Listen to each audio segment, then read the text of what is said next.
Abi Hurairah, dari Abi Hurairah, annahu qala, bahwasanya ia berkata, qala alaihi salatu wassalam, telah bersabda Nabi Muhammad sallallahu alaihi wasallam, ja'alallahu rahmata, Allah menciptakan rahmat, mi'ata juz'in, ada 100 juz, 100 bagian.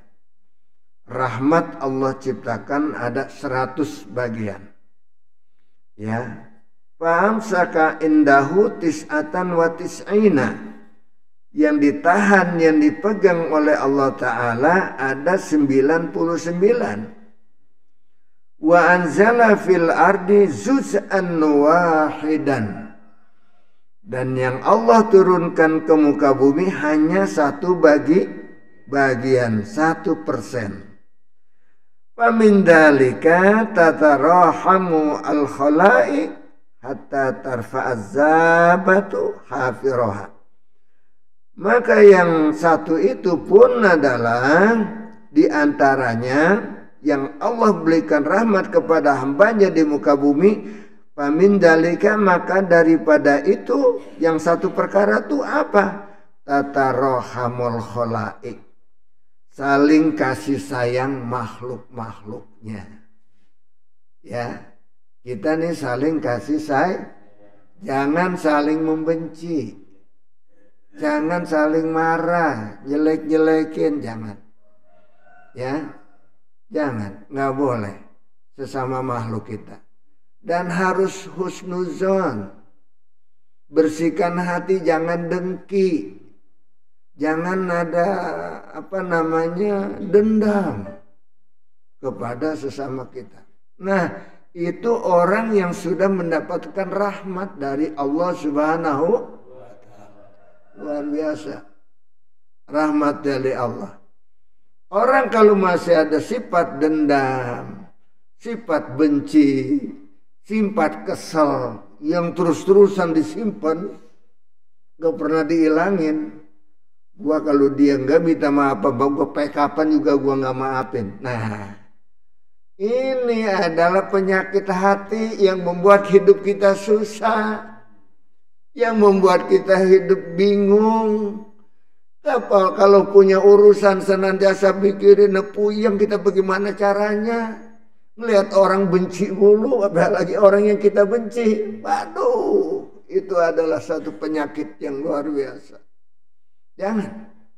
Jangan kita simpan penyakit-penyakit hati semacam itu. Ya, apalagi rasa dengki.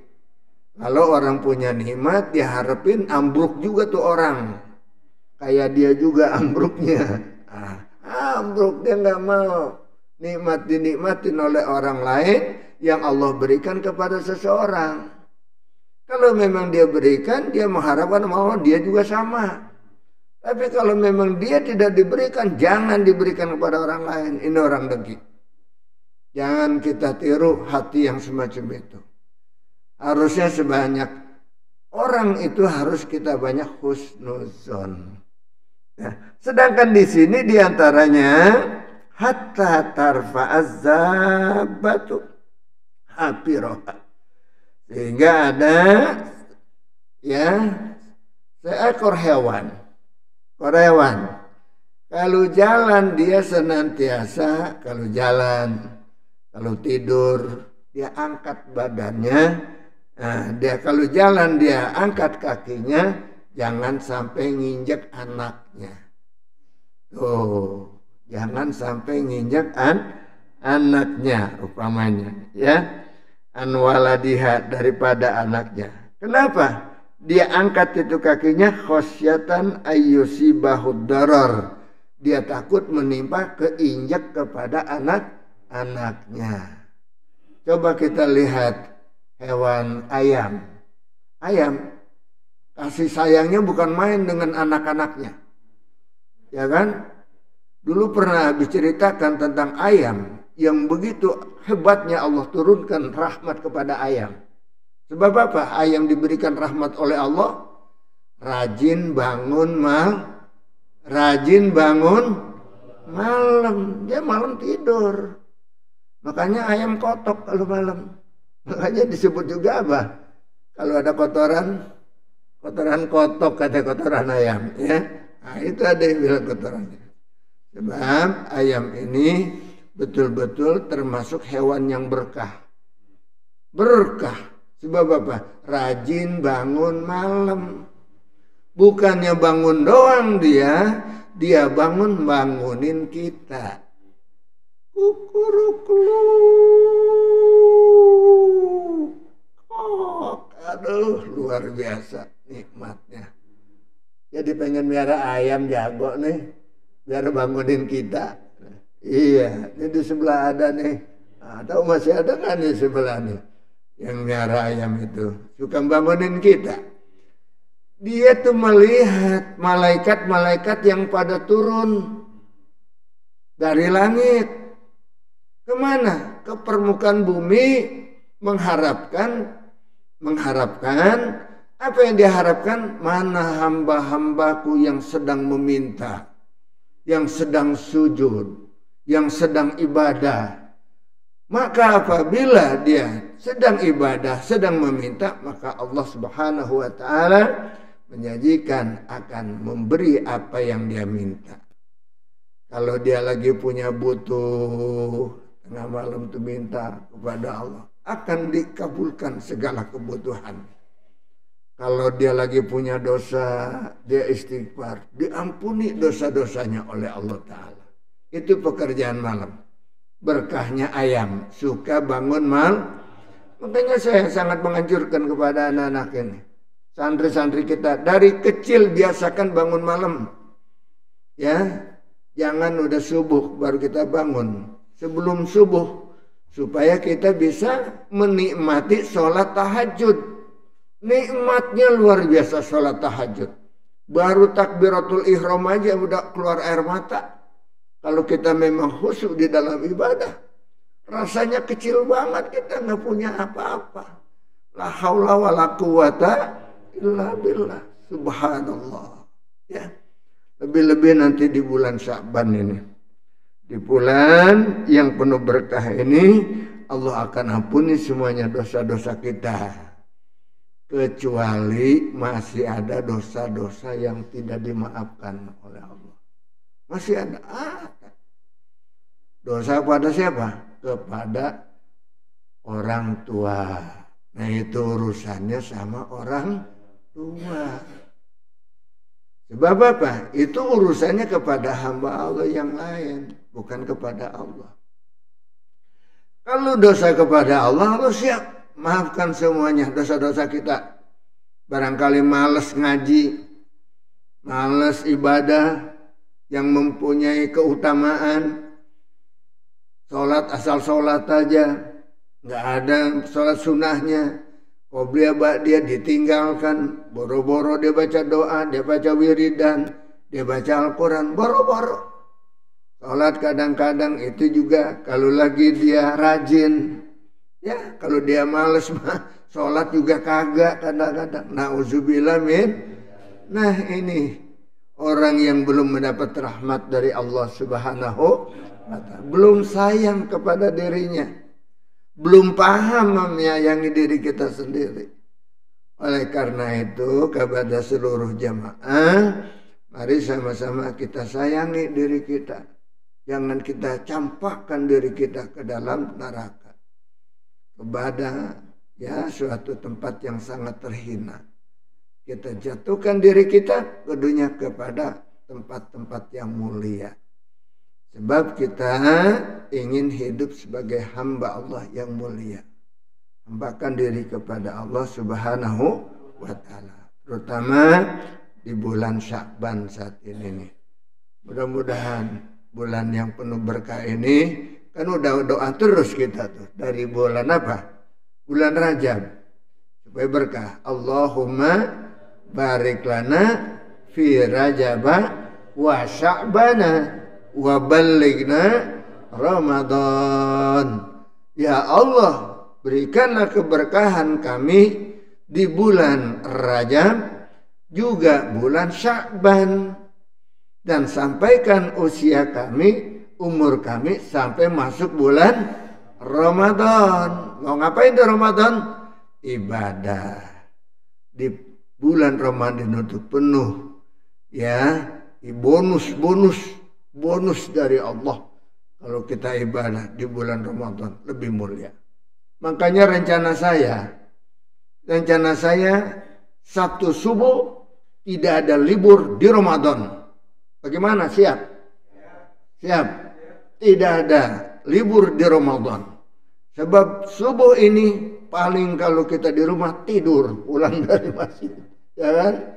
Kalau tidak ada pengajian ngantuk kita. Coba nanti kalau habis sahur atau habis sholat subuh berangkat ke sini, insya Allah ada taklim. Mudah-mudahan sehat semuanya. Bagaimana, siap? Siap. Oleh karena itu tidak ada libur sampai akhir Ramadan. Gitu. Sampai habis lebaran libur dulu deh. Berapa hari ya? Ya, kita pada lebaran. Paling seminggu, 2 minggu. Kesanan mulai lagi kita. Insya Allah diberkahi oleh Allah Subhanahu. Nuntut ilmu di bulan Ramadan itu lebih utama. Lebih hebat. Pahalanya, hidayahnya Allah berikan kepada kita luar biasa. Nah ini saudara-saudara, ya semoga Allah melimpahkan rahmatnya kepada kita semua.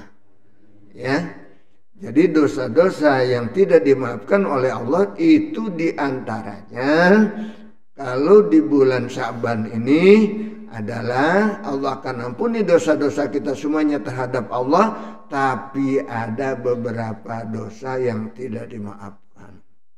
Yang pertama apa tadi tuh diantaranya? Durhaka sama orang tua, nggak sopan ngomong sama orang tua, ya, suka ngebohongin orang tua dibohongin.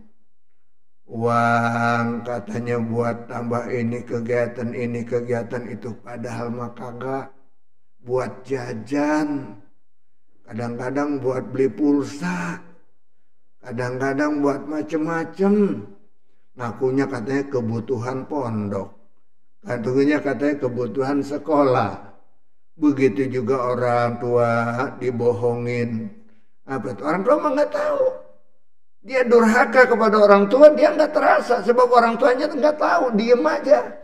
Sebetulnya dia durhaka kepada orang tua. Kegiatan belajar bersama, ngakunya ke situ dulu. Ya Pak ya, mau mana tuh? Ada pelajaran belajar bersama. Ya syukur. Belajaran apa? Belajaran pesantren, belajaran sekolah, pelajaran kuliah dan macam-macam. Belajar bersama. Iya, silakan. Bagus. Ya, laporannya tapi ternyata bukan untuk itu. Berangkat hanya untuk ngobrol. Ya, yang tidak ada artinya. Mendingan baca Quran di rumah biar rajin. Baca kitab, ya, itu yang bermanfaat. Jangan kita sekali-kali durhaka sama orang tuh. Nggak bakalan berkah hidup kita.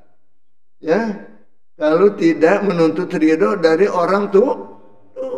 Subhanallah, anak-anakku sekalian. Makanya saya juga hati-hati banget kalau ini dan itu. Jangan sampai anak kita durhaka sama kita. Kalau anak kita durhaka sama kita kasihan. Subhanallah. Hati santri gitu juga jangan sampai durhaka sama guru sama ustadz. Jangan. Masya Allah. Ya. Dan yang kedua diantaranya orang yang memutuskan silaturahim. Nah, ini yang tidak dimaaf oleh Allah. Orang yang memutuskan hubungan silaturahim. Masya Allah. Sama saudara, ya, marah-marahan, nggak mau nanya. Sampai kadang-kadang diundang untuk selamatan, nggak datang juga tuh. Subhanallah. Ya, sama tetangga, ya, putus hubungan. marah, nggak mau nanya, nggak ngomong. Apalagi sama keluarga, apalagi sama saudara. Jangan ada yang putus hubungan silaturahim. Jangan masuk terus silaturahim kita. Sebab banyaknya kita silaturahim, insya Allah umur kita juga jadi berkah, rezeki kita jadi berkah, Allah berkahin semuanya, ilmu kita jadi berkah lantaran banyak-banyak silaturahim. Banyak bukti sekalian. Saya punya teman yang rajin silaturahim sama kita, masya Allah udah tua masih ada aja. Umurnya berkah, masih rajin silaturahim ke kita. Masya Allah, ente ini tandanya orang yang dikabul silaturahimnya. Diberikan panjang umur, digunakan untuk ibadah silaturahim. Silaturahim itu ibadah. Ya, datang ke tempat saudaranya udah lama nggak ketemu, pengen datang ke tempat saudara. Ibadah yang luar biasa itu. Makanya nanti kalau mau lebaran habis lebaran nih, yang dari kampung yang masih pada punya saudara. Kapan saya bertemu dengan saudara-saudara saya? Tuh diincar benar tuh lebaran. Sampai dia hasil daripada usaha setahun dia bawa ke kampung tuh. Demi apa? Pengen silaturahim dengan saudara-saudara yang di kampung. Luar biasa. Itu ibadah. Jangan dianggap remeh. Jangan dianggap remeh. Jangan dianggap hiburan. Jangan. Niatin ibadah. Ini kadang-kadang salah niat. Hanya pengen terhibur doang katanya. Kalau udah ketemu enak. Nggak ada pahalanya begitu. Niatin tergantung niatnya. Ya, tergantung niatnya kita. Niatin silaturahim ini. Bapak-bapak dan ibu-ibu yang pada punya kampung. Nah, nih, yang pada punya kampung mau puasa biasanya pada nyekar tuh ke kubur orang tuanya, niatin ibadah, pengen baca doa di atas kubur orang tua kita, kepada para waliullah, pada para ulama, guru-guru kita, datangin ziarah, senang sekali. Beda bacaan yang kita baca dari rumah dengan kita sampai di atas pusara, beda. Sebab kalau di atas pusara mah ingat kita sama dia. Masa hidupnya kita bayangin, jasanya sama kita. Apalagi guru kita, jasanya luar biasa, sayang banget sama kita, ngajarin kita. Cuman kita kadang ada yang males, yang belum mau mengamalkan semua nasihat guru. Tuh, minta ampun kepada Allah Subhanahu wa ta'ala supaya Allah tetap memberikan rahmatnya kepada kita, sehingga kita akan semakin giat dan rajin mengamalkan ilmu-ilmu yang telah diajarkan oleh guru-guru kita. Ini sekalian ya. Jadi itu diantaranya silaturahim, jaga. Jangan ada marah dengan tetangga, dengan saudara, dengan pemilih, apalagi sama orang tua. Orang tua dendam kadang-kadang. Gara-gara mau jual tanah sebagian gak dikasih sama orang tua, ngancem, kapan lo mati gue jual. Ya nauzubillah min jalik, nauzubillah min, ngarepin orang tuanya mati supaya apa, hartanya dia mau jualin, dia keinginan ini keinginan itu bisa dia beli. Sesudah itu ambruk, hancur semuanya kehidupannya. Sebab apa? Tidak ada berkah orang yang marah sama orang tua. Nggak ada kesenangan. Sampai kapanpun selama-lamanya tidak akan. Apalagi surga, jauh. Nggak bakalan masuk surga. La yadkhulul jannah, tertulis tuh di atas pintu surga. La yadkhulul jannata qati'ur rahmi. Tidak ada yang masuk ke dalam surga orang yang memutuskan hubungan silaturahim. Nauzubillah min. Makanya anak-anakku sekalian, camkan ini. Mungkin dia belum paham tentang silaturahim, sedangkan ya maklum kadang-kadang anak-anak sekarang harus paham. Kalau Anda datang ke rumah teman, tujuan silaturahim, apalagi pengen menanya tentang ilmu yang belum kamu paham, datang ke rumah guru kita, pengen dapat nasihat dari guru. Ya, begitu caranya silaturahim, niatkan ibadah kepada Allah Subhanahu wa taala, mengharapkan ridhonya. Kita datang ke rumah guru kita girang banget. Apalagi kita ada tentengan kita bawa situ, ya makai ngerepotin kata dia, kan gitu ya. Masya Allah, udah pasti berkah aja, alhamdulillah. Ya, dibawain lagi, dibawain, masih nerima, terima kasih pada anak-anak, pada murid-murid dan sebagainya yang telah menyampaikan doanya, ya. Terutama ya kepada hadirin sekalian, saya ini kan baru pulang dari rumah sakit. Baru 2 hari bisa sholat pakai duduk. Kemarin masih di kursi aja. Ya, makanya saya mulai ya, sholat itu di masjid. Nah, tadi saya nggak berjemaah. Entar mau kopi ini dulu, saya buru-buru. Ya, ternyata wah ini yang mau disampaikan belum difotokopi nih. Nah, kenapa harus fotokopi? Sebab harus saya sampaikan sekarang. Selain daripada itu, banyak dosa-dosa lagi yang lain.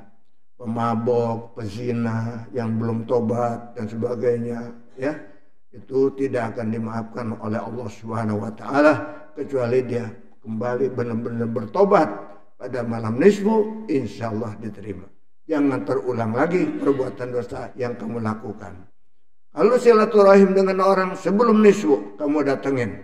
Kamu sambung tuh silaturahim supaya pintu surga terbuka buat Anda. Ya, sebab kalau punya dendam dan sebagainya, jangan disimpan tuh penyakit hati. Nggak bakal bebas hidup kita. Mau ke pergok juga mau salaman, rasanya ribet banget kalau mau orang yang kita benci. Susah. Kalau kita nggak benci mah dia lagi benci sendiri, nggak jadi masalah. Ya kan, kita mau salaman nggak diterima, ya udah nggak apa-apa. Tapi mereka yang nggak menerima, bagaimana kira-kira di hadapan Allah? Itu. Padahal di situ bila mana hamba Allah mohon maaf kepada kita, maka kita maafkan. Tandanya orang yang bertakwa kepada Allah Subhanahu wa taala. Jangankan dia minta maaf, enggak minta maaf juga maafin aja. Maafin aja. Ya, jangan kita dendam, jangan kita kesel, enggak apa-apa. Kita doain semoga Allah memberikan rahmat kepada dia. Sehingga ada rasa kasih sayang, ada rasa malu, ada rasa terhina di hadapan Allah Subhanahu wa taala. Itu ya, muliakan dirimu dengan caranya memuliakan orang lain. Dan di sini perlu saya sampaikan hadirin ya, doa ini, doa nisfu. Kenapa di sini saya fotokopi? Doa nisfu yang untuk berjemaah. Untuk berjemaah. Sebab doa-doa nisfu yang ada biasanya itu dibaca hanya untuk sendiri. Dan di sini bukan teks Al-Quran. Bukannya kita ya untuk rame-rame, tetapi untuk sendiri. Kecuali doa teks Al-Quran yang nggak boleh kita robah. Ya, yang tidak boleh kita robah. Doa teks Al-Quran. Subhanallah, ya, Al-Quran. Nah kalau ini kan doa bukannya dari Al-Quran. Dan bahkan masalah nisfu Sya'ban juga memang macam-macam. Macam ada yang lakukan, ada yang enggak, ada juga yang nanti ya. Tetapi kita pakai aja dah. Walaupun itu dikatakan doa, apa namanya, hadisnya doa dan sebagainya. Pokoknya kita yang kalau namanya kebajikan mah udah kita terima aja dah. Banyakan kita yang udah menganggap doib duluan, ini kita jadi jauh dari rahmat Allah Subhanahu wa taala. Ya. Cuman kita nanti ketika sholat ya, untuk lebih sohehnya ya, nggak usah pakai niat sholat nisfu Sya'ban. Tetapi kita niat sholat awabin. Ya, usolli sunnatal awabin. Rok'ataini lillahi ta'ala. Apa awabin? Orang-orang yang kembali ke jalan Allah. Itu. Habis maghrib. Itu sebetulnya bukan nisfu Sya'ban aja ada awabin. Setiap hari habis maghrib ada awabin. Cuman yang kita lakukan adalah cuman ba'diyah maghrib doang ya. Makanya kalau mau rajin kerjain nawabin juga. Berhubung kita mah nggak pernah, ya diniatin namanya sholat nisfu Sa'ban. Itu masih hilafiyah. Jadi yang masyhur mah kita pakai perintah Rasul itu aja dah awabin, ya. Sebab sholat diniatkan sholat nisfu Sa'ban itu khilafiyah. Banyak yang mengatakan ini itu macam-macam lah. Udah kita cari yang aman aja deh. Supaya apa yang aman? Memang ada perintah Rasul tiap malam ba'da maghrib sholat sunat awabin minimal 2 rakaat maksimal 6 rakaat. Itu aja. 2 rakaat, 2 rakaat, 2 rakaat. Bagaimana sholat niatnya? Usolli sunatal awabin rakaataini lillahi ta'ala. Saja aku sholat sunat awabin 2 rakaat karena Allah Ta'ala. Masing-masing aja. Dan kemudian adanya kita baca ya kalau mau 6 rakaat silakan 2 kalau keburu. Kalau paling dikit ya dia maghrib dan awabin 2 rakaat. Ya sebab barangkali kalau 6 rakaat kita lakukan bisa telat nanti baca Yasin kan 3 kali itu ya. Itu baru belajar deh sholat awabin juga. Belum pernah sholat awabin ya. Nanti selanjutnya lain waktu baru dah. Kalau bukan lagi nisfu kita coba, nggak apa-apa, kita rajin-rajin. Yang penting kita udah nggak punya kodok sholat. Yang penting kita sudah tidak punya kewajiban apa? Kodok sholat. Kalau masih punya kita kodok sholat, sholat yang kita masih banyak punya utang, banyak yang kita tinggalkan zaman dulu, maka sholat qobliyah ba'diyah kita jadikan kodok aja. Ya, ba'diyah maghrib, kodok maghrib. Ba'diyah isya, kodok isya. Sebelum subuh, kodok subuh. Itu aja. Sebelum johor, kodok johor. Sesudah johor, kodok johor. Kalau yakin masih punya kodok. Jangan enak aja kita anteng udah sholat sunnah kita, sholat ini banyak sekali. Padahal kodok dia nggak pernah bayar. Tidak bisa tertebus hanya dengan sunnah. Walaupun dia sholat sunnah duha sampai 8 rakaat, bahkan sampai 12 rakaat, kalau masih punya kodok, maka tetap kodoknya tidak terhapus. Bahkan ada yang mengatakan haram sholat sunnah kalau masih punya kodok. Nah, kalau haram apakah diterima sholat haram? Nggak diterima berarti.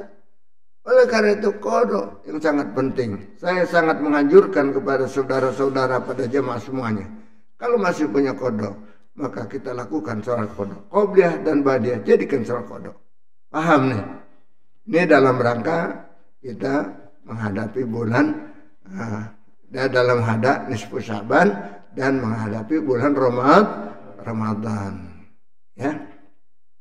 Bahkan sekalian di malam nisfu Sa'ban ini juga ya ada ulama-ulama yang bukannya sekedar awabin ya di malam harinya sebelum tidur dia sholat berapa rakaat? 100 rakaat. 2 rakaat sebelum tidur. Sebelum tidur di malam hari sesudah sholat isya dia sholat berapa rakaat? 100 rakaat. Tuh, orang-orang saleh. Meskipun ada yang mengatakan ini bid'ah segala macam, tetapi yang ternyata kelakuan orang saleh begitu. Mereka kerjakan orang-orang ahli sufi, tasawuf, 100 rakaat dikerjain. Surahnya setiap rakaat dia baca Al-Ikhlas 10 kali. Tuh, 2 rakaat deh. Ya kan? Satu rakaatnya Al-Ikhlas 10 kali. Ya. Jadi kalau 100 rakaat berapa? 1000 Al-Ikhlas. Nah itu nggak bisa tidur Pak Kiai kan. Emang kalau mula pertama melatih itu dari jam 11 sampai jam 4. Kalau mula pertama melatih. Ya. Tapi kalau udah lancar, insya Allah dalam waktu 3 jam kelar. 3 jam kelar. Kalau sudah lancar. Kalau baru latihan, biasanya ya itu sampai masuk ke 5 jam. 5 jam sholat. Kalau udah lancar 3 jam kelar. Ya. Jadi dia sholatnya berapa rakaat? 100 rakaat. Ya, setiap rakaat bacanya berapa kali? Al-Ikhlas 10 kali. Ada juga mereka itu yang melakukan ya hanya 50 rakaat. 50 rakaat. Tetapi setiap rakaat 20 kali. Ya sama juga. Ya, ada juga 20 kali. Nah. Ada juga mereka yang melakukan hanya 20 rakaat. Tetapi setiap rakaat 50 kali. Tambah keder lagi itu. Ya, baca 50 kali kulhu. Diri kira-kira itu enggak gemetaran tuh kaki ya. 50 kali. Juga ngitungnya benar pun enggak lagi nanti tuh. Karena bacanya juga sembarangan. Enggak boleh, bacanya tertib. Dengan tertib bacanya. Ya, dengan tertib. Itu amalan orang-orang saleh. Insya Allah kalau pengen jadi orang saleh lakukan itu. Mudah-mudahan dapat taufik hidayah. Syarat sudah punya bebas dari kodok. Ayo ya, harus bebas dari kodok. Jangan kita tergiur dengan sunnah-sunnah, tetapi kodok masih banyak yang kita lupakan. Ya, begitu. Terus sekalian, ya, itu adalah amalan-amalan bulan nisfu pada malam nisfu Sya'ban. Mudah-mudahan nanti bisa melakukannya. Jadi niatnya gimana tuh? Yang 100 rakaat, yang 50 rakaat. Dia membaca niatnya usolli sunnatan rakaataini lillahi ta'ala. Jadi sholat sunat mutlak. Saja aku niat sholat ya 2 rakaat sunnah karena Allah Ta'ala. Gitu aja udah niatnya, bukan wajib, bukan fardu. Jadi itu namanya sholat sunat mutlak. Nggak usah pakai diniatin usolli sunata Sya'ban, nggak usah, cukup. Usolli rakaataini sunatan lillahi ta'ala. Saja aku sholat 2 rakaat sunnah karena Allah Ta'ala.